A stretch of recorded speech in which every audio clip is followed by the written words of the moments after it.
Okay, so here we have the Volkswagen Tiguan R-Line on a 21 plate. I'm going to start off by showing you inside the boot, and then we'll hop in and run through some controls on the inside from there.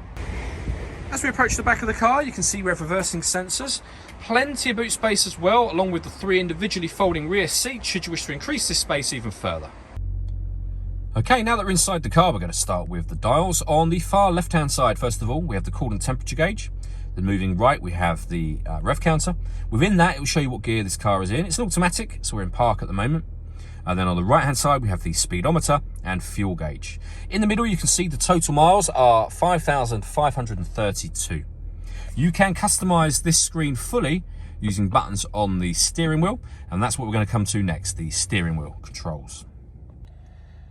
Okay, now that we're on the steering wheel, firstly on the right-hand side are the buttons that will change the trip computer information that we've just been going through. Over on the right-hand side as well, we've got the heated steering wheel. We've got stereo controls. Stereo controls continue on the left along with cruise control. Once you set cruise control, hit this button here. This car is able to maintain its own distance between itself and the car in front, both speeding up and slowing down automatically, depending on the car in front's speed. Just behind the steering wheel, we have the minus and plus paddle. That's so that you can change gear manually with this automatic gearbox. Then in the center, we have the touchscreen for the car. So you can access your radio up in the top left-hand corner here. And as you'll see, we have FM, DAB, and internet radio. If you want to listen to your own music, you can do that via Bluetooth audio. My Media will mean that you can set up your own playlists and files. You can access exactly the same information under Media and Radio up here as well. This is where you would pair your phone. Satellite navigation is activated up here, and there's a full video showing how the sat-nav actually works, which you can find on our website and also on our YouTube channel as well. We put the vehicle into reverse. You'll hear the parking sensors, but you'll also see that we have a reversing camera with guidelines that show you what direction the car is headed in relation to the image being shown on the screen.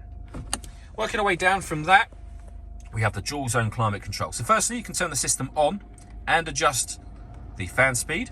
You can adjust the passenger temperature, the driver temperature up and down from here as well.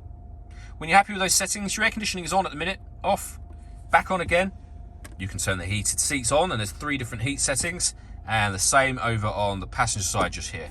Underneath that, we have 2 USB-C inputs and a 12-volt charging socket. The gear lever for the fully automatic gearbox with an electronic handbrake with auto hold function.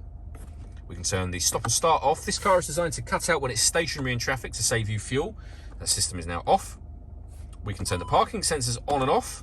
This one turns the autonomous parking on. So this car is able to park itself. Just follow the instructions on screen.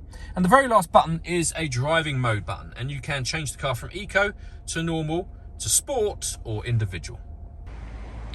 All that leaves me to say is thank you for taking the time to watch this video. If you'd like to come and see the car in person and have a test drive, please feel free to call any of our MJA sites. We'd love to hear from you soon.